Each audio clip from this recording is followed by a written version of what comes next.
So hi! Welcome and welcome back to my YouTube channel, and for today's tutorial, ituturo ko sa inyo kung paano nga ba mag-share ng movie link sa ating LokLok app. But first, please subscribe to my channel and don't forget to hit the subscribe button and the bell to notify you for my new updates. And if you want to learn more, just keep on watching and let's start. So ayan guys, for today's video, i-open lang natin ang ating LokLok app. So, make sure guys na nakalogin yung account ninyo sa LokLok para makapag-share tayo ng link galing dito sa LokLok.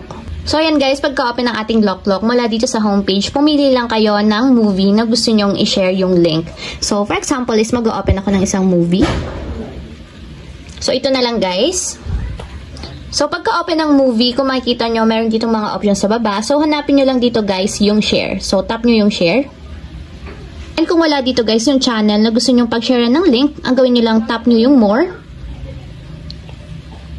And dito lalabas na yung mga channel na gusto nyong i-share yung link. So, for example na lang is sa Messenger. Tap nyo yung Messenger.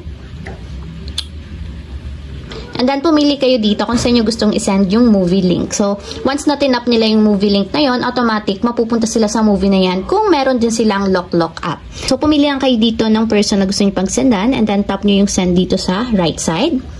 And kapag ganyan na guys, sabihin nag-send na siya. So, check natin sa Messenger. So, ayan guys, ganito yung lalabas niyan once na nag-share na tayo ng movie link sa LokLok. So, ayan lang guys, ganyan lang kasimple kung paano nga ba mag-share ng movie link sa ating LokLok app. If you have a question, can you comment down below and don't forget to hit the subscribe button and the bell to notify you for my new updates.